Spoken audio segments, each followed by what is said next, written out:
அனைவருக்கும் வணக்கம். Madras high court exam result பற்றின முக்கியமான அப்டேட்ஸ் தான் பார்க்க போகிறோம். அதே மாதிரி மெட்ராஸ் ஹைகோர்ட் எக்ஸாமுக்கு தயாராகி கொண்டிருக்கும் நண்பர்களுக்கும் சில முக்கியமான அப்டேட்ஸை இந்த வீடியோவில் டீட்டெயிலாக பார்க்கலாம் வாங்க.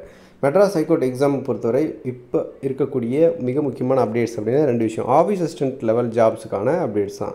இப்போ ஆஃபீஸ் அசிஸ்டன்ட் ஜாபுக்காக விண்ணப்பிச்சிருக்கீங்க, அப்ளை பண்ணியிருக்கீங்க, எப்படி படிக்கிறது, எந்த மாதிரியாக இருக்கும் அப்படின்னு சொல்லிட்டு பேசிக்காக உங்களுக்கு ஓரளவுக்கு தெரிஞ்சிருக்கும். அதை பற்றின கிளாரிட்டி முழுசாக என்னென்னு பார்த்தலாம்.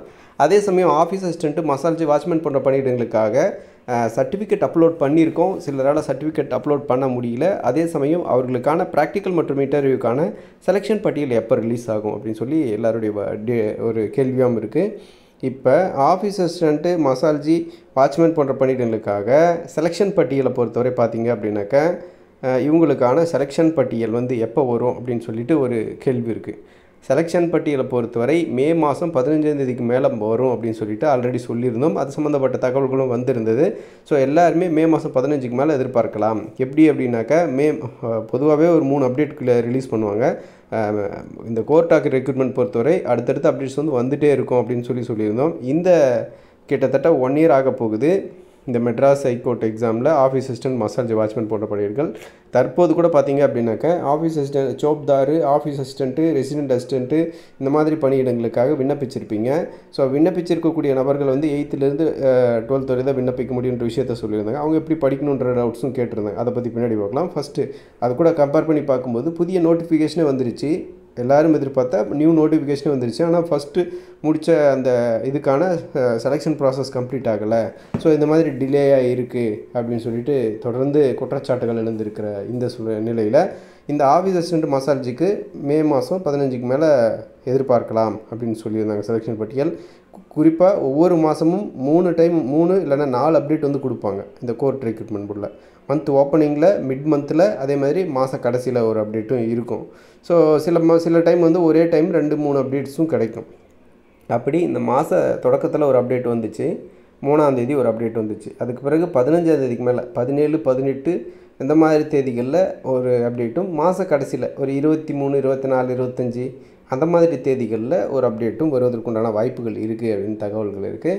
ஸோ அந்த மாதிரி பார்க்கும்போது இந்த ஆஃபீஸ் அசிஸ்டன்ட் மசால்ஜி இதுக்கான செலெக்ஷன் பட்டியல் இப்போ ப்ராசஸ் அப்படின்னு பார்க்கும்போது ரொம்ப முக்கியமான தேர்வுகளில் ரொம்ப நாளாக டிலே ஆகி ரொம்ப நாள் லேட்டாகி வரக்கூடிய இந்த ப்ராசஸ் அப்படின்னும்போது இதுதான். ஏன்னா கிட்டத்தட்ட 1 இயர் ஆக போகுது. ஸோ இந்த 1 வருஷம் ஆன இந்த எக்ஸாமுக்குடைய செலெக்ஷன் பட்டியல் இப்போ தான் ரிலீஸ் ஆக போகுது. ஸோ ரெடியாக இருந்துக்கோங்க. இந்த எக்ஸாமுக்கு அடுத்தபடியாக இருக்கக்கூடிய ப்ராக்டிக்கல் மற்றும் இன்டர்வியூ தான் ரொம்ப ரொம்ப முக்கியம். ஸோ அதனால் ப்ராக்டிக்கல் மற்றும் இன்டர்வியூ, ப்ராக்டிக்கலாக நீங்கள் எடுக்கக்கூடிய மார்க் தான் உங்களுக்கு இன்டர்வியூவில் ஹெல்ப்பாக இருக்கும் அப்படின்றத புரிஞ்சுக்கோங்க. அடுத்தது இப்போ தேர்வுக்கு தயாராகி கொண்டிருக்கும் நண்பர்களுக்கு 8th பேசிஸில் தான் உங்களுக்கான எக்ஸாம்ஸ் இருக்கும். 8th வரை தான் தமிழ் எலிஜிபிலிட்டி அண்டு ஜிகே.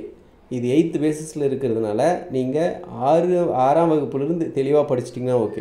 பொதுவாக நீங்கள் 5ஆம் வகுப்பு புத்தகம், 5ஆம் வகுப்பு books, school books, state board school books 5ஆம் வகுப்பு 6, 7, 8 இது 3 இந்த 4 புக்ஸையும் தரவாக படித்து வச்சுக்கோங்க.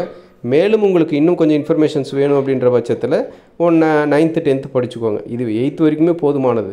6, 7, 8 வரைக்குமே.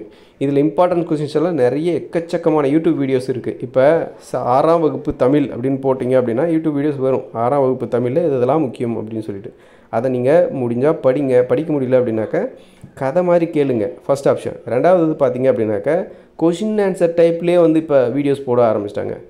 6ஆம் வகுப்பு தமிழ் கதை கேட்டுட்டிங்களா, அந்த கதை கேட்டதுக்கப்புறம் அதை கொஷின் ஆன்சர் டைப்லேயே போட்டிருப்பாங்க.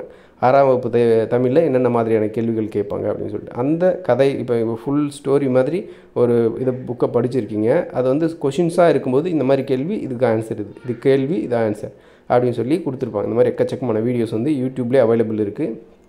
ஸோ பார்த்து படிச்சுக்கோங்க. இதெல்லாம் தாண்டி ஃப்ரீ மெட்டீரியல் வேணும்னு நினைக்கிறவங்க மறக்காமல் கமெண்ட்டில் சொல்லுங்கள். உங்களுக்கு ஃப்ரீ மெட்டீரியல்ஸ் கொடுக்குறேன், பிடிஎஃபாக கொடுத்துட்றேன். அதை டவுன்லோட் பண்ணிக்கோங்க. ஸோ இப்போதைக்கு இதுதான் அப்டேட்டு. மேலும் புதிய அப்டேட் மற்றும் புதிய தகவல்களும் அடுத்தடுத்த வீடியோக்களில் சந்திக்கிறேன். நன்றி.